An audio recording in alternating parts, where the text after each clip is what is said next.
A flight attendant, blinded by prejudice, tells a black woman in first class that her affirmative action pilot's license is worthless. She mocks her, insults her race, and dismisses her in front of the entire cabin. What that attendant doesn't know is that the woman she's insulting isn't just a qualified pilot. She's the CEO and owner who signs her paychecks.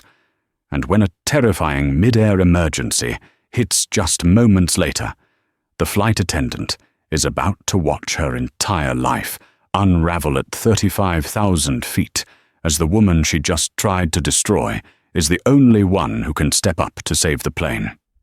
The first-class lounge at LAX for Summit Air was an oasis of hushed tones and expensive whiskey. Serafina Price, however, wasn't drinking. She sat in a discreet corner, nursing a simple club soda, her eyes scanning everything. She noted the dust on the ficus plant, the slight delay in clearing a used glass, and the forced, brittle smile of the lounge attendant. To anyone else, she was just another passenger. A black woman in a sharply tailored but understated navy blue pantsuit. Her hair was pulled back in a neat, professional bun.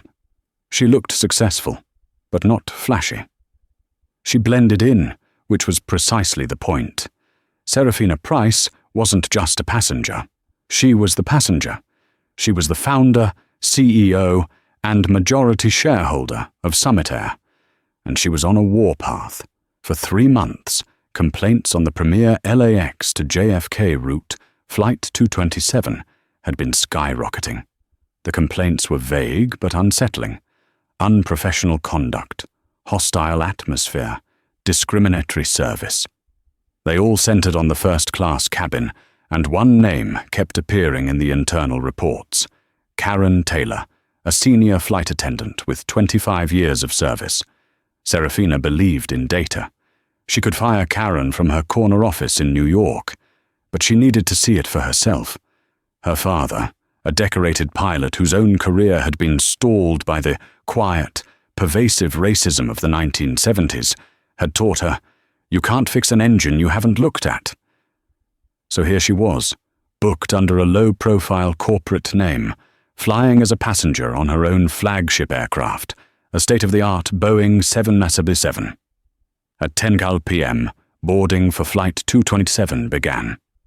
Serafina watched the gate. She saw her. Karen Taylor looked exactly like her 25-year service pin, polished, sharp, and inflexible. She was all blonde, coiffed hair, bright red lipstick, and a smile that didn't reach her eyes. Serafina watched as Karen fawned over a man in a rumpled linen suit, laughing at his joke and touching his arm. "Mr. Jennings, so good to see you again." Then, a young family, flying business class, approached with a fussy toddler. Karen's smile vanished. "You'll need to fold that stroller now," she snapped, not at the gate agent, but at the tired-looking mother. "And please, keep the aisle clear." Serafina felt a cold knot tighten in her stomach. She joined the first-class line. When she reached the jet bridge, Karen was standing at the aircraft door. "Welcome aboard," Karen said to the white passenger in front of Serafina. Then it was Serafina's turn. Karen's eyes flicked up, and the smile evaporated. It was replaced by a look of evaluation, a quick, cold scan from head to toe. "Boarding pass," Karen said. "Not welcome, not good evening." Serafina handed it over. Karen glanced at the paper. 1A. You're in 1A. The implication hung in the air, thick and toxic. You don't belong here. "That's correct," Serafina said, her voice even. Karen thrust the pass back. "Well, try to get settled quickly. We're trying to leave on time." Serafina walked past her, down the aisle to the most exclusive seat on the plane, the first-class cabin's first pod. She could feel Karen's eyes on her back. The audit had begun. Serafina settled into seat 1, a marvel of engineering she had personally helped design. It was a private suite with a closing door. She began her work immediately, her phone discreetly in her lap, taking notes. Scuff mark on the bulkhead, 7 o'clock position. Amenity kit missing the premium skin cream. Cost cutting? In-flight entertainment, IFE system, boots slow. She was methodical. This airline was her life. She'd started it with 2 leased planes and a dream, pouring every cent of her inheritance and her engineering degree into it. She'd battled banks who didn't see the vision, a polite way of saying they didn't want to fund a black woman in her 20s, and competitors who tried to crush her. Now, Summit Air was a $10 billion company, and she was the only woman in America to solely own a major airline. She was also a fully certified pilot, type-rated on this very 7707. She knew her planes from the rivets up. The cabin door was sealed. The safety video played. Serafina paid attention, watching the attendants. Karen was in charge of the first-class show. Her voice was a loud, theatrical purr as she greeted passengers she clearly knew. "Mr. Jennings, the usual champagne?" "Senator, a pleasure. Can I get you a bourbon before takeoff?" Then she arrived at Serafina's pod. The door was open. Serafina was looking at the safety card. "Ma'am?" Karen said. The word was a tool, not a courtesy. Serafina looked up. "Yes?" "I need you to stow that phone. And your bag. It can't be on the seat." "My phone is in airplane mode, and I'm reading the safety card. My bag is under the ottoman, as per regulations," Serafina replied, pointing. Karen's eyes narrowed. "I'm the purser on this flight. I decide what regulations are. Stow the phone." "I'll be happy to, as soon as I'm finished with the safety information," Serafina said, her tone mild but unyielding. Karen let out a theatrical sigh, loud enough for the senator in 2C to hear. "Fine. Just don't press the call button unless it's an emergency. We're very busy tonight." She turned and left. Serafina took a deep breath. This was worse than the reports. This wasn't just rudeness. This was targeted, aggressive disrespect. After takeoff, the service began. The other flight attendant, a young, nervous man named Mark, seemed terrified of Karen. "Karen, should I start with the hot towels?" he whispered. "Just do the drink orders, Mark, and don't spill anything this time," she hissed. Karen herself handled the pre-dinner drinks. She rolled the cart, a vision of performative hospitality. "Mr. Jennings, our finest champagne." A full glass, poured with a flourish. "Senator, your bourbon. Double." She reached Serafina. She didn't even stop the cart. "Orange juice or water?" Serafina looked at the cart, laden with champagne bottles and premium spirits. "I'll have a glass of the champagne, please." Karen physically recoiled, as if Serafina had asked for the moon. "We're saving that for the main service, to make sure we have enough." "The bottle is open in your hand," Serafina stated calmly, "and there are 4 more on the cart." A flash of pure venom crossed Karen's face.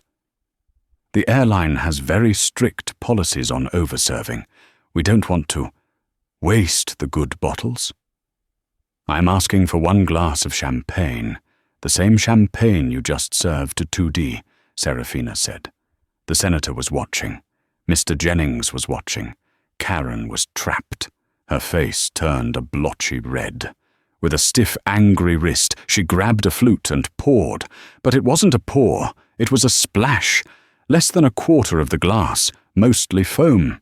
"There," Karen snapped, slamming the glass onto the tray. "Enjoy." She pushed the cart away so violently that a bottle rattled. Serafina looked at the pathetic glass of foam. She didn't touch it. She opened her phone again and began to type. Purser Karen Taylor. Refused beverage service. Deliberate and targeted. Hostile, insubordinate, and... She paused, searching for the right word. Dangerous. The flight continued into the dark expanse over the Midwest. The cabin was dim, the hum of the twin GE9X engines a comforting thrum. Serafina had her laptop open, reviewing fuel burn efficiency reports. She had a small, leather-bound portfolio next to her, and for a moment she'd opened it to pull out a pen. She'd forgotten the meal service. Mark, the timid attendant, had taken her order. The sea bass. An hour passed. Mr. Jennings had his steak. The senator was on his second dessert. Serafina's table remained bare. Her call button, which she'd pressed once, 15 minutes ago, remained unanswered. She saw Karen emerge from the galley, laughing with the senator. Karen caught Serafina's eye. Serafina raised her hand, a small, polite gesture. Karen ignored it. She turned and began to fastidiously clean the countertop of the bar, her back to Serafina. This was the final straw. Serafina pressed the call button again. The ding was loud in the quiet cabin. Karen's back visibly tensed. She wiped her hands on her apron, slowly, took a deep breath, and marched to Serafina's pod. She leaned in, planting both hands on the edge of the suite, a posture of pure intimidation. "Can I help you?" she hissed, her voice a stage whisper that carried through the entire front cabin. "Yes," Serafina said, keeping her voice low. "I pressed the call button 15 minutes ago. I still haven't received my meal." Karen's eyes widened in mock surprise. "Oh, my goodness. You're right." She looked around. "I guess we just forgot. We're so busy. I'd like my meal, please, and my IFE screen is frozen. I'd like it reset." Serafina was testing now. She was pushing. She needed to know the limits. Karen's face, a mask of red lipstick and contempt, contorted. This was it. This was the moment she'd been waiting for. "Listen," Karen began, her voice dropping but gaining a sharper, uglier edge. "I don't know who you think you are. I saw you bored. I saw you looking at everyone." "I'm a first-class passenger," Serafina said. "Oh, are you?" Karen sneered. "Or did you get this seat with a complaint voucher? Or some diversity promotion?" Serafina's blood ran cold. "What did you say?" Karen leaned in closer, her breath smelling of coffee and spite. "I saw your portfolio when you opened it. I saw the gold wings. I saw your pilot's license." Serafina froze. Her private pilot's license, which she kept for her personal Cessna, was indeed tucked into her wallet. But she also had her ATP, Airline Transport Pilot License, the one that qualified her to fly this plane. Karen, however, wasn't finished. She was on a roll. "You're one of them, aren't you? All these new diversity hires, walking around like you own the place. You get a little license, probably from some affirmative action program, and you think you're suddenly better than everyone." The cabin was dead silent. Mr. Jennings had taken off his headphones. The senator was frozen, fork halfway to his mouth. "This is first class, honey," Karen continued, her voice dripping with venom. "This is for people who earned it, not for people who just play dress-up in a pilot's uniform. You're just a passenger here, and frankly, I'm not surprised you're complaining. It's always your people who are the loudest. You're never satisfied. You always want more." Serafina sat there, perfectly still. Every word was a hammer blow, not just to her, but to her father's memory, to every black pilot who'd been told they didn't belong. "So," Karen said, her voice rising to a normal, conversational yet cruel tone, "you can just sit there, quietly, and be grateful for what you have. I'll see if we have any leftover chicken." She stood up straight, her face triumphant. She had put this uppity woman in her place. Serafina looked up at her. Her face was a mask of placid, terrifying calm. "What is your full name, ma'am?" Serafina asked, her voice as quiet as the air outside the plane. "Excuse me," Karen scoffed. "Your full name, And your employee ID. Karen laughed. A short, ugly bark. You're going to report me. Oh, honey, I am the report. I have been with this airline for 25 years. I am Summit Air. They're not going to do anything. Now, about that chicken. Get me the purser, Serafina said. I am the purser, Karen snapped. No, Serafina said, her eyes like chips of obsidian. You are a flight attendant. Get me your supervisor. Get me the lead purser of this crew. Now. Karen's smile faltered. I am the lead. Then get me the captain, Serafina said, because you have just made the biggest mistake of your career.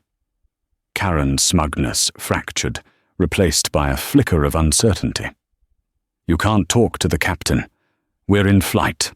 I can and I will. You have just committed a fireable offense. You are a walking lawsuit.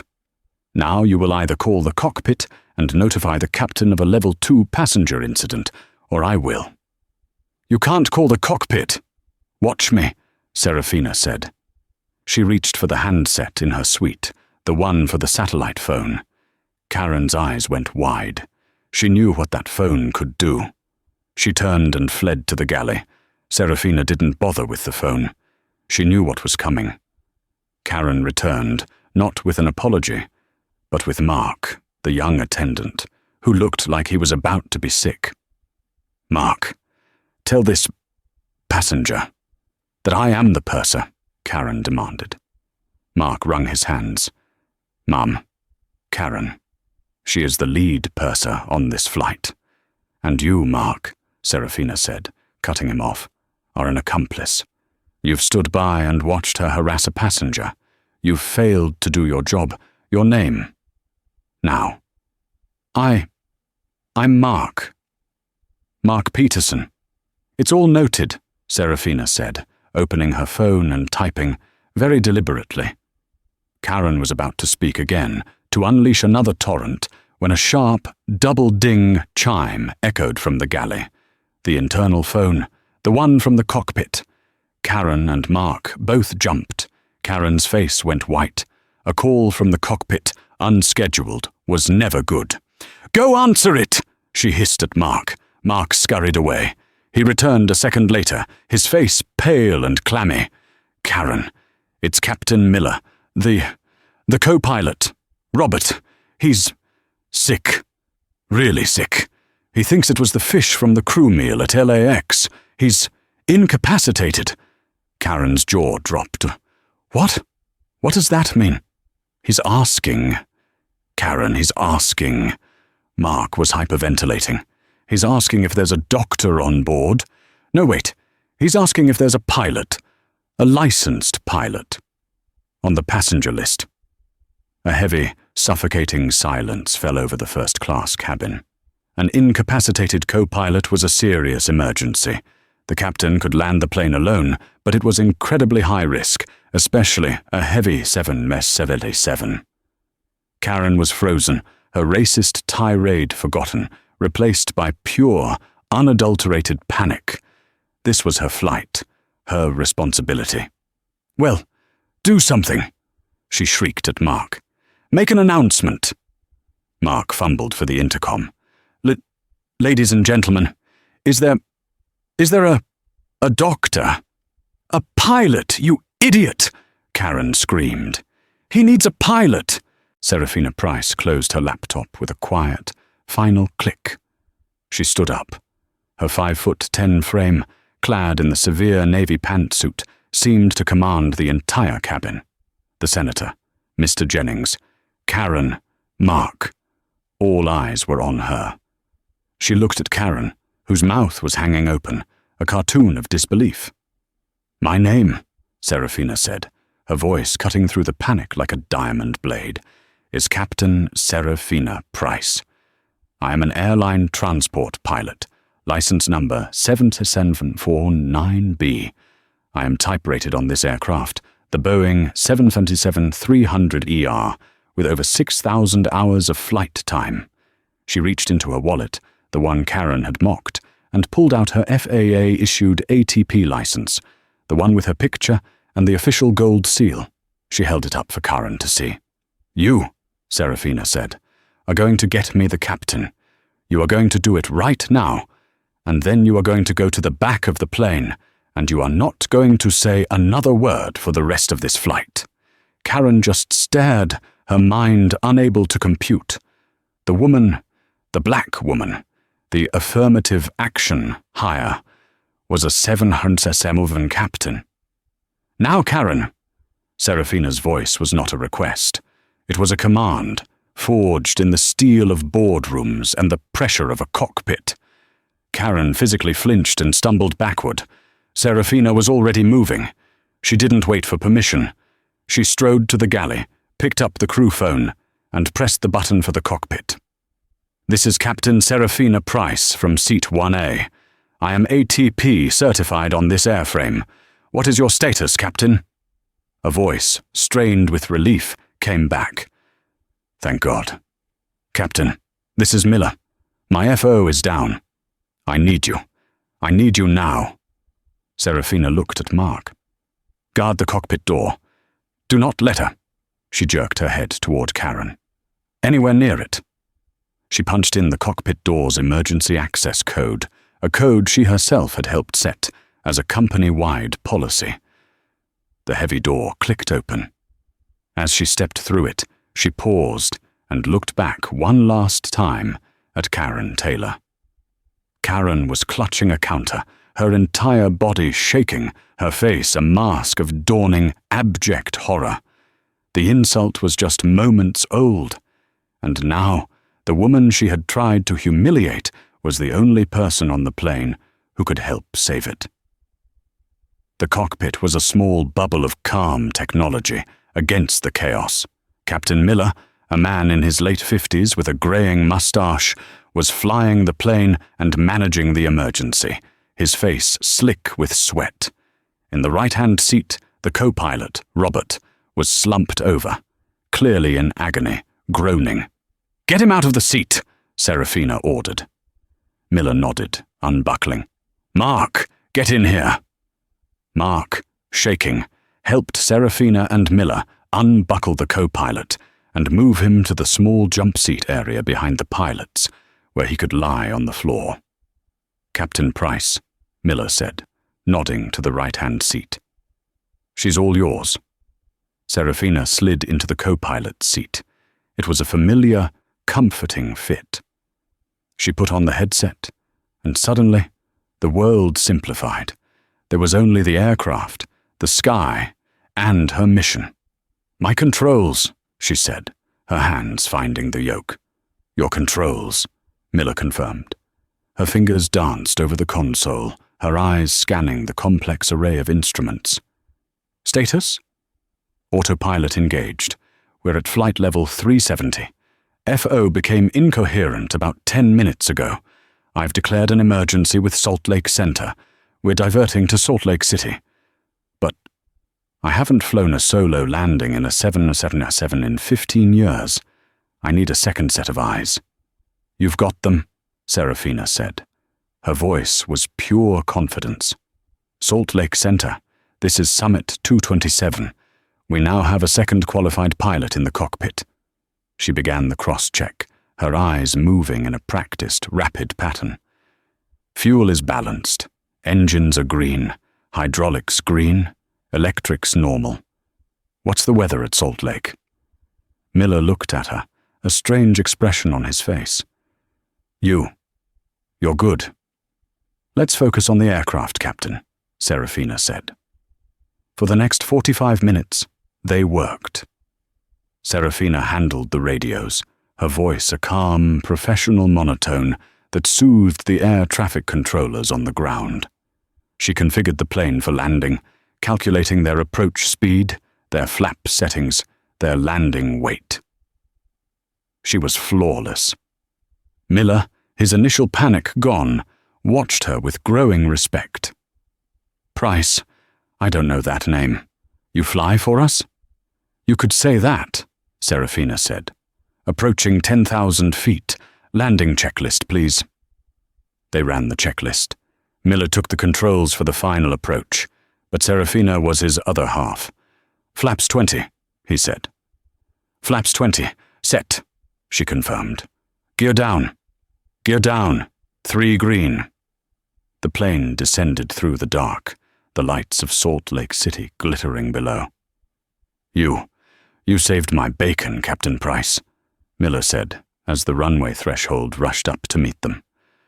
"I'm not too proud to admit I was in over my head." "We're a team," Serafina said. "All that matters is getting the wheels on the ground." Miller executed a smooth but firm landing.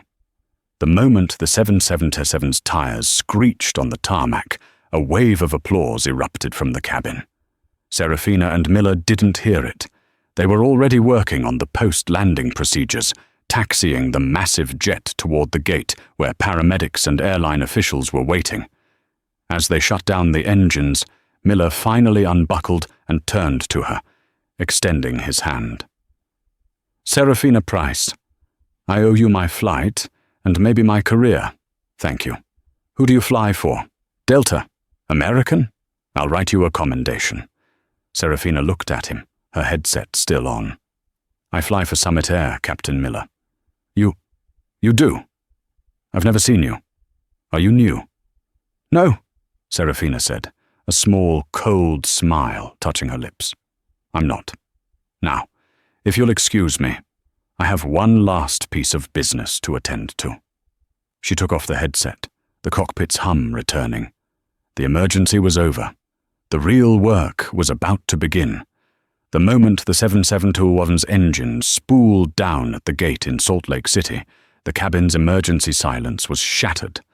The jet bridge thumped against the fuselage, and the main door was wrenched open, revealing a swarm of paramedics, FAA officials, and airport operations staff. The co-pilot, Robert, was still groaning on the floor of the cockpit as the medical team rushed in with a gurney. Captain Miller, his face pale but his hand steady, unbuckled and turned to Serafina. He was still processing what had just happened. I don't even know what to say," Miller stammered, pulling off his headset. "You were flawless. You didn't just help. You ran that cockpit with me. Thank you, Captain Price."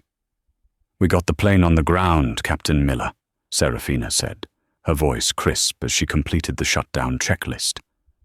"That's all that matters." They stepped out of the cockpit and onto the jet bridge, a small bubble of calm in the professional chaos. Waiting for them, his face a mask of anxious concern, was the Summit Air Salt Lake City station manager, a man named Henderson. "Captain Miller, thank God," Henderson said, rushing forward, his ID badge flapping. "The tower said you had an FO incapacitation, a textbook emergency landing. Are you all right? And who is this?" "The tower said you had a passenger assisting?"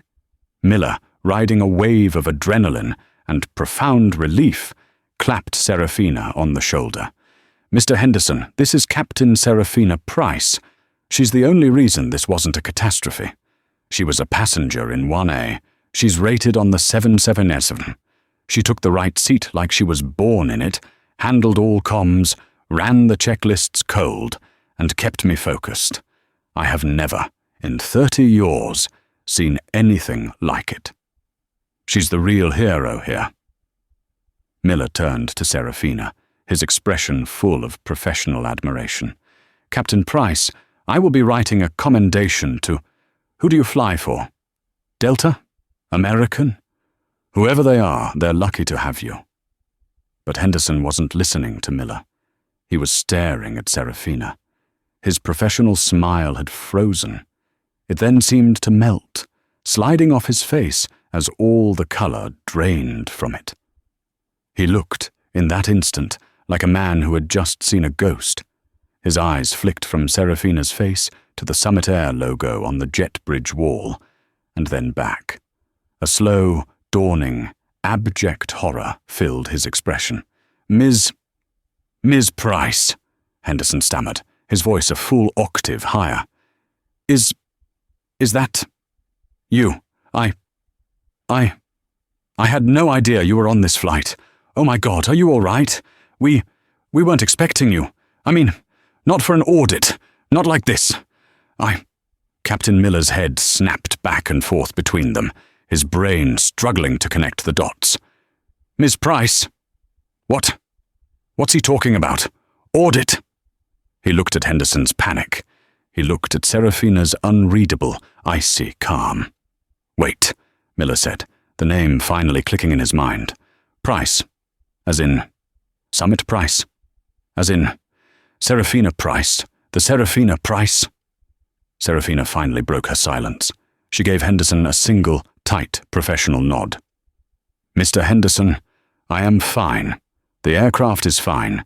Captain Miller's performance was exemplary under pressure. He is a credit to this airline. She then turned her cool gaze to Captain Miller, who looked like he'd been hit by a catering truck. I'm a pilot, Captain. Just like you, she said, with a sliver of warmth that hadn't been in her voice all night. And you did a hell of a job. Miller's jaw hung open. He had just flown an emergency landing with the founder, CEO, and sole owner of his company, who was also a line-qualified 777 pilot. He just called the woman who signs his paycheck ma'am and asked her if she flew for Delta. But this moment of stunned revelation was cut short. Seraphina's eyes scanned past them, down the length of the jet bridge to the aircraft door, where the remaining passengers were being held. And she saw them. Karen Taylor and Mark Peterson were standing there, held back by another gate agent. They looked like prisoners awaiting a verdict. Mark was a ghost, pale and vibrating, staring at the floor as if praying it would swallow him. Karen was a complete wreck. Her perfect blonde coif was in disarray, with strands sticking to her tear-streaked face. Her bright red lipstick was smeared. Her uniform, usually impeccable, was rumpled. She was wringing her hands, her entire body shaking, her eyes fixed on Seraphina with a look of desperate, pleading terror. Seraphina's demeanor, which had softened for Captain Miller, turned to glacial ice. She began to walk. The jet bridge, with its low ceiling and industrial carpet, suddenly felt like the longest, narrowest courtroom in the world. Every step she took was deliberate, her heels clicking a rhythm of pure, cold fury. Henderson, Miller, and the FAA officials all watched, frozen, as this silent, terrifying drama unfolded. As Seraphina approached, Karen lurched forward, stumbling past the gate agent, her hands outstretched in a desperate, grasping plea. Captain Price! Oh, God! Miss Price! Karen sobbed, the sound echoing in the metal tube. Thank you! You saved us! You saved the plane! You were amazing! I'm so sorry. I had no idea. Seraphina stopped just a few feet away. She didn't flinch. She just watched the pathetic, groveling performance. Her voice, when it came, was dangerously quiet. You had no idea. What, Karen? Karen's sobs hitched. I didn't know you were. You, she wailed. The owner, the CEO. If I had known who you were, I never would have. It was just a misunderstanding. The last word hung in the air, thick and foul. A misunderstanding, Seraphina repeated, letting the word taste like poison. So let's be very clear. Your apology is not for what you did. It's for who you did it to. You are not sorry for your bigotry. You are sorry you got caught by your boss. No, that's not true, Karen insisted, but her eyes betrayed her. Seraphina took one step closer, her 5'10" frame towering over the crumbling flight attendant. If I had been exactly who you thought I was, if I had been, as you said, just some affirmative action pilot with a worthless license, if I were just another black woman in first class you thought you could bully, would your behavior have been acceptable then? I was stressed, Karen cried. I've had a long week. It was just. What? Serafina snapped, her voice finally rising. Hate, you called me you people. You accused me of not earning my seat. You dismissed my qualifications, the very qualifications that 30 minutes later were required to help land this plane. Please! Karen was on the verge of total collapse, her hands clasping and unclasping. Please, Miss Price, I'll do anything. I have 25 years with this company. My life, my whole life is this airline. Don't fire me. Please, it was a mistake. A terrible, terrible mistake. Serafina looked at her, and all the ice, all the fury, coalesced into a single, hard point of judgment. You're right about one thing, Karen. Your life was this airline. But you think this is your word against mine. You think because you're senior, because you have 25 years, that you're untouchable. Serafina held up her phone.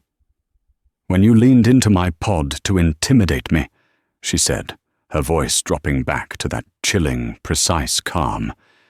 You were so loud, I was concerned for the other passengers, so I started a voice memo. Karen's eyes widened. Her sobs stopped. She froze. Serafina pressed play. Karen's own voice, high and sneering, filled the jet bridge, tinny but perfectly, damningly clear. Affirmative action program. Think you're better than everyone. I saw your pilot's license. It's always your people. Be grateful. The sound was a physical blow. Captain Miller's face turned to stone. Mr. Henderson winced as if he'd been struck.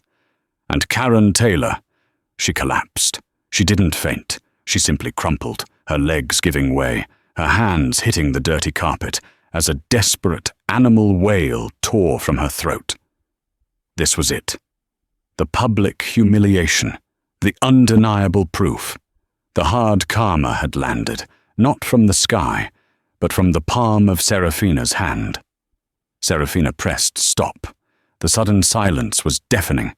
She looked past the sobbing wreck on the floor to the ashen-faced station manager. Mr. Henderson. Yes, Miss Price, absolutely. Anything. You will escort Miss Taylor and Mr. Peterson to the operations center. Their flight credentials, all company access, and their FAA badges are to be suspended, effective immediately. They are to be put on the next available flight to New York, in coach, where they will meet with me and our general counsel for their termination hearing. Termination? Karen shrieked from the floor, her face a mask of primal terror. You can't! The Union! The Union will hear about this! Serafina looked down at her one last time. I look forward to playing this recording for the Union. Now get them out of my sight. I have a plane to inspect.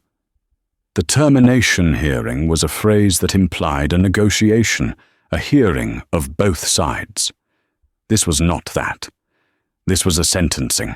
It took place 2 days later, not on the neutral ground of an airport conference room, but in the heart of Serafina's power, the 30th floor boardroom of the Summit Air Tower in New York City. The room was a testament to her success. A single 40-foot slab of polished mahogany for a table, floor-to-ceiling windows offering a panoramic, godlike view of the Manhattan skyline, and an original Jacob Lawrence painting on the wall depicting the Great Migration. It was a room designed to make people feel small. Karen Taylor and Mark Peterson already felt microscopic. They were flown to New York on a red-eye, in the last row, non-reclining seats of coach. They were instructed not to speak to the crew.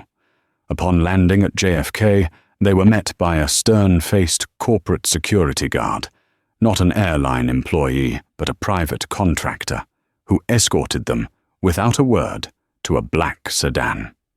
He took their employee IDs and security badges, the plastic passes that had given them access to the world, and dropped them into a simple manila envelope. The snick of the clasp closing felt like a jail door shutting. Now they sat at the far end of the immense table, a deliberate and isolating staging. They were offered water. Neither touched their glass. Karen's face was a ruin. The 25 years of polished, blonde-coiffed, red-lipsticked confidence had been sandblasted away, leaving a puffy, sallow grey mask of pure terror. Her suit was wrinkled, her eyes bloodshot. Mark just stared at his hands, his knuckles white. At the other end of the table, flanked by her general counsel, David Liu, and her head of human resources, a formidable woman named Alani Bello, sat Serafina Price. She was not in her understated navy pantsuit. Today, she wore a sharp, blood-red dress that seemed to absorb all the light in the room. She was the picture of absolute, unassailable authority. A very grim-faced union representative, Mr. Doyle, sat slightly apart from them, his briefcase open, a stack of papers in front of him. He looked like a man attending a funeral. The silence in the room stretched for an agonizing 3 minutes, broken only by the distant, muted sound of city traffic far below. Serafina simply stared at Karen, her gaze flat and appraising, like a scientist studying a failed specimen. Finally, David Liu, the general counsel, cleared his throat. "We are here to review the events of Flight 227 on November 5th. This is an administrative hearing regarding the employment status of Ms. Karen Taylor and Mr. Mark Peterson." He spoke in a dry, legal monotone, his words precise. "We have in evidence a full report from Captain Michael Miller, written, notarized statements from passengers in seats 2C and 2D, a formal complaint filed by the passenger in 1A, and an audio recording of the primary incident." Karen flinched, a full-body tremor, as if she'd been struck. "Mr. Doyle," David Liu said, turning to the union rep. "Have you reviewed the evidence?" Mr. Doyle sighed, rubbing the bridge of his nose. "We have. Yes. We have reviewed the evidence. The audio is conclusive." "And what is the union's position?" Alani Bello, the HR head, asked, her voice rich with a clipped, precise British Nigerian accent. "The union," Doyle said, choosing his words carefully, "exists to protect its members from unfair labor practices, wrongful termination, and to ensure due process. It does not exist to defend bigotry or blatant, repeated violations of federal law and company policy." He looked down the table at Karen, his expression one of pure disgust. "Our position is that we will ensure our members' contractual obligations regarding pension payout are met. But as for their employment, we will not be contesting the company's decision. You're on your own." The last thread of hope, the 25-year shield of union protection, vanished. Karen let out a small, strangled sound, a mix between a sob and a gasp. "Karen Taylor," David Liu said, "you are charged with multiple severe violations of the Summit Air Code of Conduct. Article 4, Section 2, Passenger Harassment. Article 7, Section 1, Creation of a Hostile Work Environment. Article 2, Section 9, Racial Discrimination. And, by leaving your post to engage in this harassment, dereliction of duty. Mark Peterson," he continued, turning to the younger man, "you are charged with violation of Article 9, Section 3, Failure to Report, and violation of Article 2, Section 1, Complicity in creating a hostile environment. You had a duty to intervene, or at minimum, a duty to report. You did neither. Your silence made you an accomplice." Mark sank lower in his chair, as if trying to disappear into the upholstery. Karen, seeing her entire life about to be incinerated, found one last desperate spark of defiance, or perhaps just pure, pathetic pleading. "I was sick," she cried, her voice cracking. The fish from the crew meal. Robert got sick. Maybe I wasn't myself. I was stressed. It's been a long month. The passengers are so demanding." "Demanding?" Serafina's voice cut through the room. It was the first time she had spoken. The word was not loud, but it silenced everyone. It was as cold and sharp as a scalpel. Karen flinched. Yes, you were asking for so much.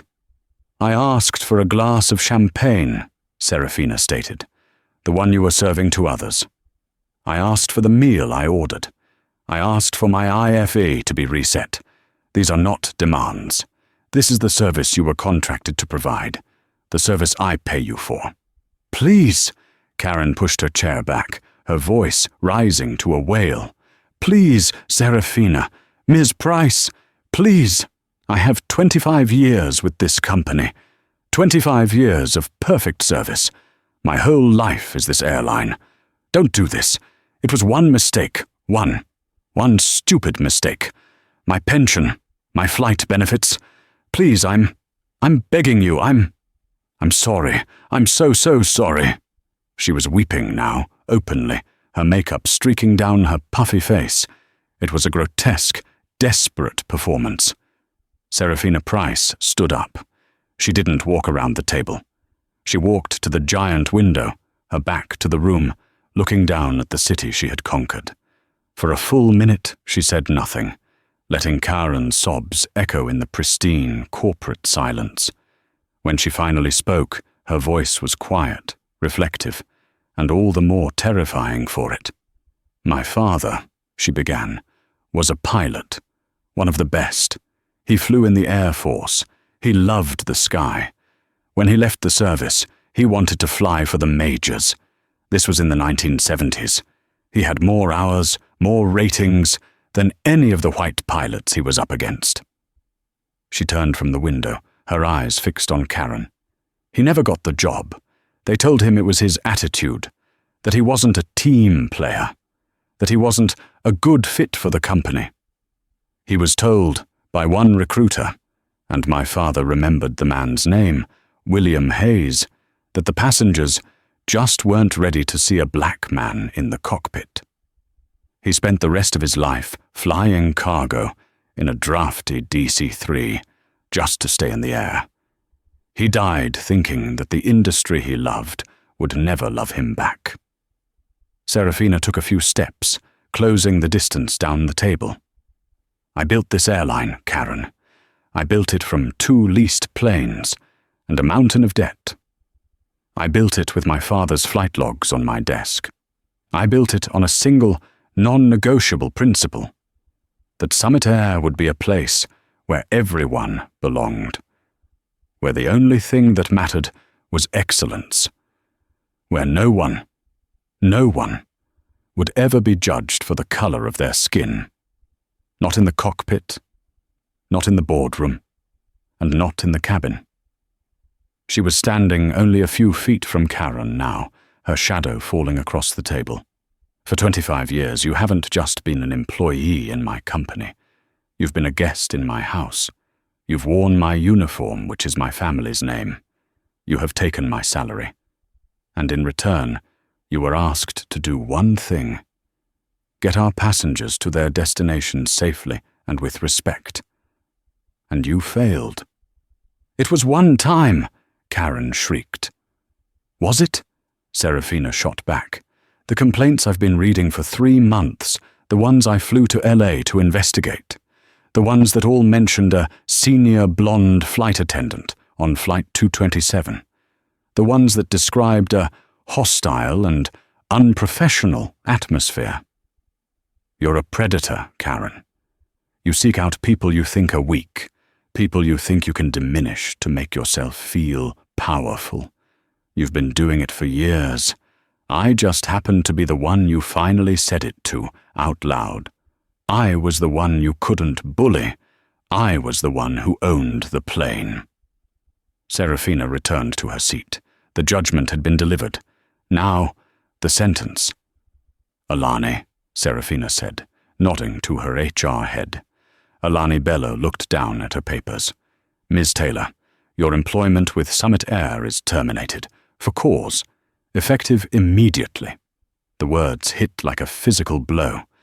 This termination for cause means you forfeit all non-vested stock options and all accrued, non-mandatory severance. Your pension, as per your union agreement, is vested. You will receive the minimum required legal payout, but the company will not be contributing any discretionary or golden years bonuses. Your employee health care is terminated at the end of this month. Your post-employment flight benefits for yourself and your family are permanently and irrevocably revoked. You are blacklisted from this airline. Karen's head was spinning. The flight benefits. That was the real end. It was the currency of the airline world, the ability to see the world for free. It was her status, her identity. Gone. Furthermore, David Liu added, his voice sharp, a formal report of this incident, including the audio file, will be filed with the FAA under FAR Part 121 concerning crew member conduct and passenger safety. It is unlikely you will ever find employment as a flight attendant on any other major carrier. You are, for all intents and purposes, finished in this industry. No, Karen whispered. No, you can't. 25 years. 25 years of practice, Serafina said, is what made your behavior so inexcusable. You knew better. You just didn't care. Then all eyes turned to Mark. He was shaking, tears welling in his eyes. Mr. Peterson, Alani said, her voice slightly softer, but no less firm. Your case is, in some ways, more disappointing. You are new. You have not been poisoned by 25 years of prejudice. You just stood by and watched it happen. You failed the passenger, you failed your crew, and you failed this company. Your employment is also terminated, for cause, effective immediately. Please, Mark finally spoke, his voice a squeak. I was scared of her. Karen, she's the purser. She ruins people. She gets people assigned to the bad routes. I have student loans. I didn't know what to do. You knew what to do, Mark, Serafina said. You could have stepped in. You could have discreetly notified the cockpit. You could have apologized to me after she left. You could have done anything. You chose to do nothing. Your fear does not excuse your cowardice. Get him out. The hearing was over. The same silent security guard who had brought them in reappeared. He helped a non-responsive, shell-shocked Karen Taylor to her feet. Mark just bolted from his chair and ran from the room, sobbing. Karen was escorted to the elevator. As the polished steel door slid shut, the last thing she saw was Serafina Price, standing tall against the Manhattan skyline, already turning back to her team to discuss the next steps. She hadn't even given Karen a final glance. She was already an irrelevancy. The hard karma was swift, brutal, and total. But it didn't end in that boardroom. Karen Taylor, the 25-year queen of the first-class cabin, was reduced to nothing. She lost her job. She lost her status. She lost her identity. The FAA filing effectively blacklisted her. No airline would touch her. Her friends in the airline industry, who were mostly just colleagues held in place by her seniority and fear, vanished overnight. She was forced to sell her upscale condo in Long Island City, the one with the view of the river, the one paid for by 25 years of first-class service. The pension payout was just enough to buy a small, sad-looking townhouse in a suburb of Cleveland, where she had to move in with her sister, the one she hadn't spoken to in 5 years. She went from serving champagne to billionaires to arguing about whose turn it was to buy groceries. She was grounded, permanently. Her wings hadn't just been clipped, they had been ripped from her back. But Serafina Price wasn't finished. She didn't just believe in punishment, she believed in prevention. The following week, she held a company-wide town hall, broadcast to all 10,000 Summit Air employees, from the baggage handlers in Seattle to the gate agents in Miami. She stood on a stage in the middle of Hangar 4 at JFK, the massive tail fin of a 7707, her 7977, behind her. She told them the entire story. She didn't spare a single detail, and then, to the stunned silence of her entire company, she played the audio. Karen's voice, high and sneering, filled the cavernous hangar. Affirmative action program. It's always your people. Be grateful. You could have heard a pin drop. When it was over, Serafina looked into the camera. Her face was hard, but her voice was filled with a cold, controlled passion. "This," she said, "is a cancer. It has no place here. It has no place in the sky. It has no place in my house. We will cut it out, and we will burn the roots so it can never grow back." From this day forward, Summit Air is implementing the Flight 227 initiative. This is not some optional 8-hour webinar. This is a top-to-bottom, mandatory anti-bias, anti-racism, and de-escalation training program for every single employee. You will learn to see your biases. You will learn to check them. And you will learn what it means to represent this company. If you cannot, you will not work here. I don't care if you've been here for 25 years or 25 days. We will be the safest, most professional, and most respectful airline in the sky. This is not a request. It is our new standard. The crowd in the hangar started with a few tentative claps, which grew into a roar of applause. And then Serafina announced one last change. To lead this new initiative, to oversee all flight safety and in-flight training, please welcome our new Vice President of Flight Safety and Training, Captain Michael Miller. Captain Miller, his face a picture of humility and pride, walked onto the stage and shook her hand. Serafina had taken the ugliest moment in her company's recent history and forged it into a shield. She had turned the poison into the cure. She hadn't just fired a racist employee. She had refounded her entire company's culture. She stood there, looking out at her people, her father's pilot wings, which she wore on a simple gold chain under her dress, resting against her heart. The insult was gone. The emergency was over. The cancer was cut out. The airline, her airline, was safe. And it was soaring. And that's what hard karma looks like. When arrogance and pure ugly prejudice meet their match, the fall isn't just fast, it's permanent. Serafina Price built her empire, and she was never going to let one person's bigotry tear down the standards she had set. Back to it. What do you think of Karen's punishment? Was firing her enough, or was this a problem that needed the exact solution Serafina gave? Let me know your thoughts on this story in the comments below.